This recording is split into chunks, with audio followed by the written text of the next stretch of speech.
گند پھیلائی ہے وہ ناسور ہے، معاشرے کے لیے ناسور ہے، وہ چاہے کسی بھی قوم سے ہو۔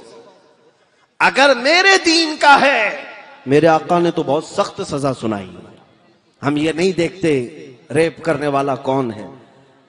اللہ کے حبیب صلی اللہ تعالی علیہ وسلم کے پاس ایک نوجوان آیا، اس نے کہا مجھے زنا کرنے کی اجازت دی جائے۔ میرے آقا نے کیا کہا جانتے ہو؟ حضور نے فرمایا آؤ بیٹھو ادھر، تم سے کچھ باتیں میں کرتا ہوں، کچھ سوالات کرتا ہوں۔ کہا میرے آقا صلی اللہ علیہ وسلم نے کہا تمہاری ماں ہے، زندہ ہے؟ کہا ہاں ہے، میری ماں ہے۔ کہا تم اس بات کو پسند کرتے ہو کہ کچھ دوسرے لوگ تمہاری ماں سے زنا کر لیں؟ اجازت دو گے؟ اس نے کہا یا رسول اللہ کیسی بات کر رہے، کیا میرے ہوتے ہوئے میں اپنی ماں سے کسی کو زنا کرنے کی اجازت دوں گا؟ حضور نے فرمایا چھوڑو، تمہاری بہن ہے، بہن سے کسی کو زنا کرنے کی اجازت دو گے؟ اس نے کہا ہرگز نہیں، میری بہن تو ہے لیکن میں کسی کو آنکھ اٹھانے کی بھی اجازت نہیں دوں گا۔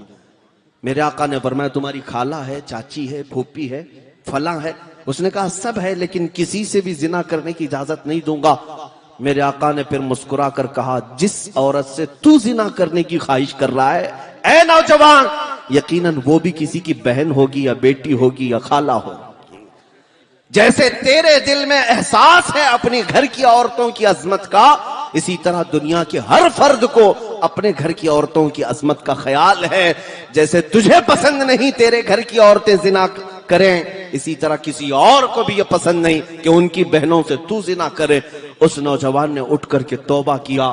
میرے آقا کی نصیحت دل میں ایسی اثر کر گئی، اللہ اکبر، پوری زندگی بھر کبھی اس طرح کی خواہش دل میں آنے نہ پائی۔ میرے عزیزوں، اللہ کے حبیب صلی اللہ تعالی علیہ وسلم نے وہ اخلاق کریمانہ اس معاشرے کو دیے۔ شراب پینے والوں کو بند لگایا، کیوں؟ یہ نظام میرے مصطفیٰ کا نہیں ہے کہ ایک طرف لائسنس بھی دو اور دوسری طرف ڈونٹ ڈرنک اینڈ ڈرائیو لکھ کر کے لگایا جائے۔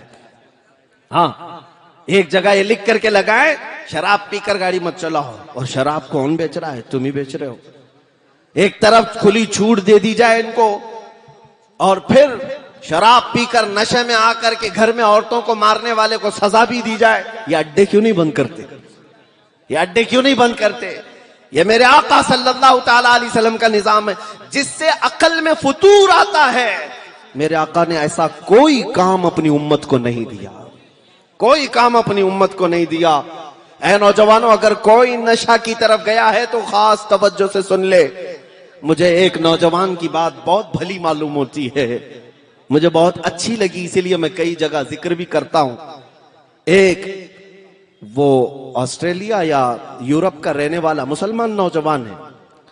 کئی مرتبہ ایسا ہوا ہے کہ وہاں کے مسلمان ہمارے سے زیادہ پابند بھی نظر آتے ہیں۔ وہ عیاشیاں دیکھ رہے ہیں اپنی آنکھوں سے لیکن پابند ہیں۔ ایک نوجوان پلین کے سفر میں ہے، پلین میں بیٹھا ہوا ہے، اور پلین کے سفر میں ہم نے دیکھا ہے انٹرنیشنل فلائٹ سب اکثر ایسی ہوتی ہیں شراب سپلائی کرتی ہیں۔ اب تو بہت ساری جو عرب ممالک کی فلائٹ ہیں اس میں بھی دیا جا رہا ہے۔ میں برسوں پہلے ایک سفر میں تھا ایجپٹ کے، جس میں سرو کیا جا رہا تھا کین، اور کیا کہہ کر کے کریزی واٹر، کریزی واٹر نیا نام۔ ہم نے پوچھا تھا کیا کہ پانی بھی پاگل ہوتا ہے؟ تو بغل میں بیٹھے ہوئے آدمی نے کہا نہیں یہ وائن ہے، بہت زیادہ ریفائن ہے، اس لیے اس کو کریزی واٹر کہہ رہے ہیں۔ وہ مخصوص اصطلاح ہے، لیکن شراب پلانے کے 100 ڈھنگ دنیا نے سیکھ لیے ہیں، الگ الگ نام سے، بیئر نام سے، وائن نام سے، الگ الگ ناموں سے۔ میں کیا کہہ رہا ہوں سنو۔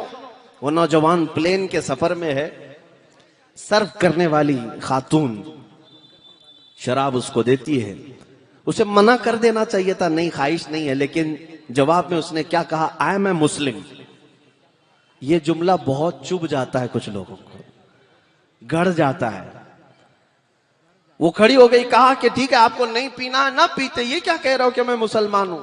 اس نے کہا آپ کو سمجھ میں آ جائے کہ مسلمان اور شراب دو اپوزٹ چیزیں ہیں، آپ کو سمجھ میں آ جائے، اسی لیے میں نے کہا دو اپوزٹ چیزیں ہیں۔ میرے نبی پاک صلی اللہ علیہ وسلم نے اس کو حرام قرار دیا۔ وہ کھڑی ہو گئی کچھ بحث کرنے کے لیے، بات کرنے کے لیے، کہا دیکھیں آپ کے بغل میں بھی جو مسافر ہیں، پیسنجر ہیں، وہ بھی پیتے ہیں، نارمل چیز ہے، پیئیں گے سفر کٹ جائے گا، ریلیکس ہو جائیں گے، یہ کیا ہے آپ آرگیو کرتے ہیں اس چیز کو لے کر کے؟ اس نوجوان نے کیا کہا اس خاتون سے، ایئر ہوسٹس سے، کہا ٹھیک ہے آپ کی بات میں مانتا ہوں، ایک کام کیجئے، یہ جو شراب آپ ہمیں سرو کر رہی ہیں پہلے پائلٹ کو پلائیے، پائلٹ کو یہ شراب سرو کر دیجئے، وہ پیتا ہے جم کے پیے، پھر ہم دیکھتے ہیں۔ اس نے کہا نہیں، وہ آن ڈیوٹی ہے، ابھی پیتا تو ہوگا گھر پہ جا کر ڈیوٹی ختم ہونے کے بعد، لیکن ابھی آن ڈیوٹی ہے۔ اس نوجوان نے کہا خاتون آپ سمجھ لیں مسلمان زندگی بھر آن ڈیوٹی ہوتا ہے،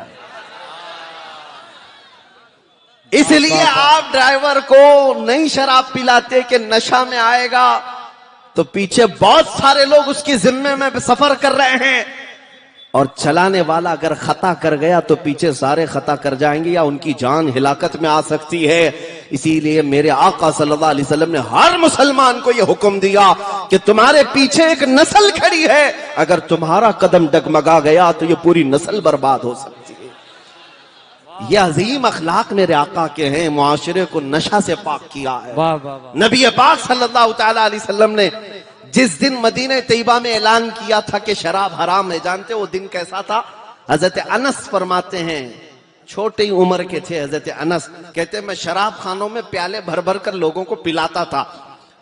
جو ہوٹل تھی اس زمانے میں شراب پینے کے، ابھی شراب حرام نہیں ہوئی تھی مدینے جانے تک، وہ کہتے میں سرو کرتا تھا لوگوں کو، اچانک شام کا وقت تھا، لوگوں کے پیالے بھر بھر کر کے میں دے رہا تھا، گلیوں میں آواز آئی یا ایھا المسلمون قال رسول اللہ صلی اللہ علیہ وسلم حرمت الخمر، اے مسلمانوں اللہ کے رسول نے فرمایا شراب آج سے حرام ہو گئی۔ حضرت انس کہتے جیسی ہی کان میں آواز پڑی میرے ہاتھ سے مٹکا چھوٹ گیا، جو شراب پکڑا تھا چھوٹ گیا، اور جتنے لوگ بیٹھے ہوئے تھے کوئی اگر پیالہ ہونٹ تک لگایا تھا وہیں سے اس نے پٹک دیا۔ یہ نہیں کہ ابھی پی لیتے ہیں بعد میں دیکھیں گے رات سے توبہ کر لیں گے، آج کا آج ہو جائے، کانوں میں آواز پڑی وہیں سے پھینک دیا، سب مٹکے تک توڑ دیے۔ تاریخ کے زرین ابواب میں یہ واقعہ لکھا ہوا ہے، مدینے میں وہ دن ایسا تھا کہ جس گٹر اور نالی کو دیکھا جا رہا تھا شراب سے بھری ہوئی تھی۔ ایک اعلان تھا میرے آقا کا، برسوں پرانے نشہ کرنے والوں نے نشہ کو لات مار دیا، ٹھکرا دیا۔ یہ میرے آقا کے غلاموں کی کیفیت ہے۔ اللہ کے نبی صلی اللہ علیہ وسلم نے یہ عظیم معاشرہ پیدا کیا۔ حضور کے اخلاق پر انگلی اٹھانے والے پاکھنڈیوں، اپنے گھر کے شرابی اور نشیڑیوں کو چھڑا کر کے دکھاؤ۔ تمہاری باتوں میں اگر اثر ہے تو اپنے گھر والوں کو اس نشہ سے آزادی دلا کر کے دکھاؤ۔ بیٹھے ہیں گوفے میں اور کہتے ہیں اسلام کا وناش کریں گے، اپنے جسم کی کھجلی مٹا نہیں سکتے، اسلام کو مٹانے کی بات کرتے ہیں۔ نبی پاک صلی اللہ تعالی علیہ وسلم کا یہ وہ عظیم دین ہے جو اصولوں پر کھڑا ہے، یہ کسی محلے اور بستی کا نہیں، 4 لوگ 5 لوگ بیٹھ کر کے یہ دین قائم نہیں کیے ہیں۔ ہاں جس کو لے کر کے تم جگہ جگہ سنسد لگا کر یہ کہہ دو کہ مار دیے جائیں گے، کاٹ دیے جائیں گے، جینوسائیڈ کر دیا جائے گا، ان کی نسل کشی ہو جائے گی، ختم ہو جائے گی، تمہارے باپ داداؤں نے کئی بار یہ ہمارے ساتھ کوشش کر لی ہے آلریڈی، آج نہیں، 1400 سال سے تمہارا باپ یزید بھی یہی سوچتا تھا۔ 22,000 کا لشکر لا کر حسین کے نہتے بچوں کو ختم کر دوں گا، اور یہاں سے یہ سچا اسلام ختم ہو کر فاسق و فاجر کا دین چلے گا۔ لیکن دنیا آج بھی جانتی ہے اس کے طاقت کا نشہ 3 سال سے زیادہ نہیں چلا، 14 صدیاں گزر گئی، ہر گھر پر جھنڈا حسین کا لہراتا ہے۔